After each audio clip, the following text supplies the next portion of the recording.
일본의 잘못된 역사 왜곡에 대해 분노하며 일침을 가하는 하버드 대학의 한 교수가 화제가 되고 있습니다. 최근 K-팝과 한식 등 다양한 한국 문화가 세계 각지에 알려지면서 한국에 대한 해외의 반응도 점점 뜨거워지고 있는데요. 이와 더불어 한류 문화를 주도하는 한국이란 나라의 역사에 대한 관심도 커지고 있습니다. 특히나 일본의 역사 왜곡에 대해 분노하며 일침을 가하는 대학교의 한 교수가 화제가 되고 있는데요. 하버드 대학교에서 세계적으로 저명한 역사학자인 에드워드 슐츠 교수가 한국 역사의 숨은 진실이라는 주제로 세계사 강연을 진행한 것입니다. 영상을 보시기 전 구독과 좋아요 한 번씩 꼭 눌러주세요. 하버드 대학교뿐만 아니라 아이비리그 3대 명문 대학교로 불리는 예일 대학교에서도 강의를 하면서 일본이 과거 한국을 상대로 저질렀던 과오에 대해서 사죄해야 한다고 주장하면서 화제가 된 것인데요. 슐츠 교수는 세계적인 역사학자답게 역사는 언제나 진실만을 알리는 학문이어야 하며 여기에 다른 주관적인 요소가 포함되거나 개입되어서는 안 된다고 전했으며 강연을 듣기 싫은 학생이 있다면 결석 처리를 하지 않을 테니 당장 이 강의실에서 나가라고 하며 역사에 대한 본인의 주장을 단호히 하는 모습을 보여주었습니다. 한편 이 강연에 참여한 일본 유학생들이 크게 반발하면서 수업에 거부감을 표출하기도 했는데요. 실제로 일본 학생들의 도발적인 질문이 오가기도 했습니다. 그중 가장 핫했던 키워드는 바로 독도였는데요.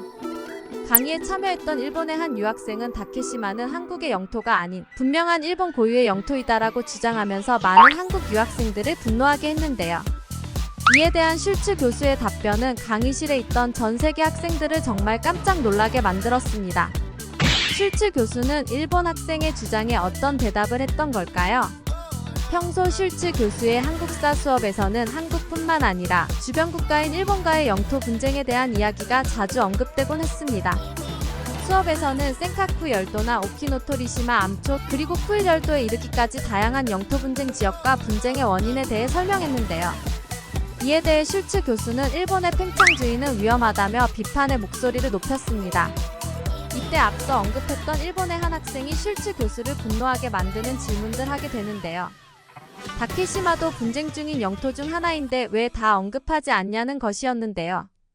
이 학생은 다케시마는 일본의 섬이며 이웃국가인 한국에서 일본 영토인 다케시마를 불법 점유하고 있으므로 이것은 분명한 영토 분쟁 지역이라고 주장했습니다. 이어지는 슐츠 교수의 대답에 모든 학생들은 깜짝 놀라게 됩니다. 나는 개인적으로 일본의 수도인 도쿄가 미국의 영토라고 생각한다. 미국은 전쟁 중 패망했던 일본을 대신해서 도쿄를 지배했던 역사를 가지고 있기 때문이다. 당신의 생각은 어떠냐? 라며 일본 학생에게 되물었던 것인데요. 이에 일본 학생은 몹시나 당황하며 도쿄는 일본 땅이다. 말도 안 되는 농담을 하지 말아달라 라고 답변했습니다. 이에 슐츠 교수는 이렇게 답변했습니다. 내가 방금 했던 말은 물론 농담이 맞다.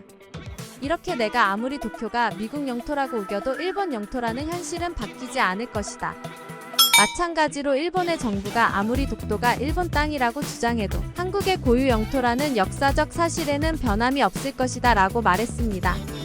이와 덧붙여서 슐츠 교수는 지금 내가 강의하는 이곳은 일본이 아닌 전 세계 여러 국가의 학생들이 모여서 공부하는 하버드 대학교다.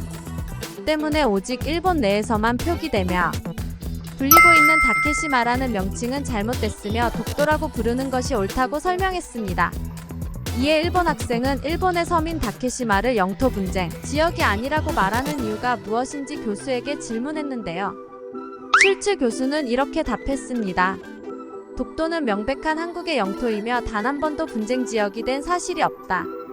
18세기 일본에서 제작된 지도만 봐도 이런 사실을 알 수 있다. 일본에서 제작한 지도에서조차 독도를 조선 영토로 표현했기 때문이다. 실제로 독도를 일본 영토라 주장하는 일본 역사학자는 극히 드물다. 역사를 전공한 사람들은 그 진실을 알고 있기 때문이다 라고 답변하며 일본 학생을 보기 좋게 참교육시켰습니다. 이어서 슐츠 교수는 일본은 이미 한국을 불법 침략한 사례가 있으며 패망한 역사도 가지고 있다. 이제 와서 한국 영토인 작은 섬, 독도를 빼앗겠다고 탐욕을 부리는 이유가 대체 무엇인가? 되물으면서 일본인 학생의 말문을 막았습니다. 슐츠 교수는 팩트 폭행은 여기서 끝난 것이 아닌데요. 당신의 이름을 쓰는데 사용하는 일본 문자 가타카나는 한국의 역사 중 하나인 신라의 형찰과 이두에서 유래된 글자이며, 당신이 신처럼 떠받들고 있는 왕 역시 한국의 서울을 수도로 삼았었던 고대 백제 왕가에서 탄생한 반개 가문의 후손이다라고 말했고, 학생이 한국의 독도를 계속 다케시마라 부르며 일본의 것이라 주장한다면 나는 일본 열도 전체가 한국 역사의 영향을 받았다고 언급하지 않을 수 없다 라고 덧붙였습니다. 이날의 강연은 다음과 같은 내용으로 요약되어 하버드 대학교 학생신문에 실렸습니다. 일본은 한반도의 권력 다툼에서 밀려난 이주민들이 세운 나라입니다. 일본 왕실의 뿌리를 거슬러 올라가 보면 한국의 수도인 서울을 근거지로 삼았었던 백제 왕가가 나오기도 합니다. 일본에 있어서 한국은 열등감과 동경심을 동시에 느끼게 하는 존재의 국가였습니다. 한국은 결코 침략을 통해 군사적으로 지배할 수 없는 민족이었습니다. 일본의 강압적인 군사적 통치에도 불구하고 한국은 지금과 마찬가지로 고등 교육을 받은 엘리트 관료에 의해 운영되고 있었습니다. 이를 되돌아본다면 한국은 일본보다 훨씬 선진국가인 것입니다. 1861년 일본에서는 기적과 같은 일이 일어나는데요. 일본을 한복시킨 미국에서 남북전쟁이라는 내전이 벌어졌습니다. 빠져나갈 구멍 없이 미국의 식민지가 될 운명이었던 일본이 가까스로 독립을 할 수 있었던 것입니다. 이렇게 하버드 대학 슐츠 교수의 강연이 끝나고 강연을 들었던 수많은 학생들은 일본이 저질렀던 수많은 행위들에 대해 놀라움을 감출 수 없었습니다. 식량 약탈이나 강제징용, 문화재 도굴, 위안부 강제동원에 이르기까지 일본이 저지른 만행과 가슴 아픈 한국사를 듣고 눈시울을 적시는 학생들도 많았습니다. 에드워드 슐츠 교수의 강연이 끝나고 한 학생이 뜻밖의 질문을 던집니다. 교수님, 저는 이전에 일본인 교수가 저술한 역사책을 읽은 적이 있습니다. 그 책에서는 한국이 먼저 일본에게 보호를 요청했다는 글이 쓰여 있었습니다.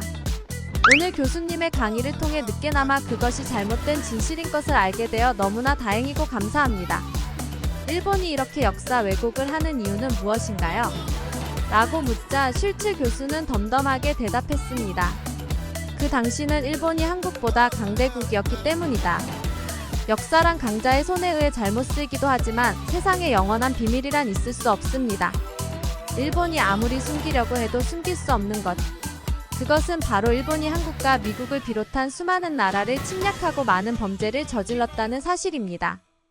이런 사실을 훌륭한 학생들인 여러분들이 많은 사람들에게 알려주셨으면 합니다. 하지만 이제 한국은 아시아를 넘어 세계 문화를 선도하는 선진국 반열에 올랐고, 많은 외국인들은 한국의 과거와 미래에 높은 관심을 보이고 있습니다. 이제 일본의 잘못된 역사 왜곡을 막고 저희가 먼저 나서서 한국의 올바른 역사를 세계에 알려야 할 때이지 않을까요? 오늘 영상은 여기까지입니다. 영상이 유익하셨다면 구독 한 번씩 클릭해 주시면 더 재미있는 영상으로 돌아오겠습니다. 감사합니다.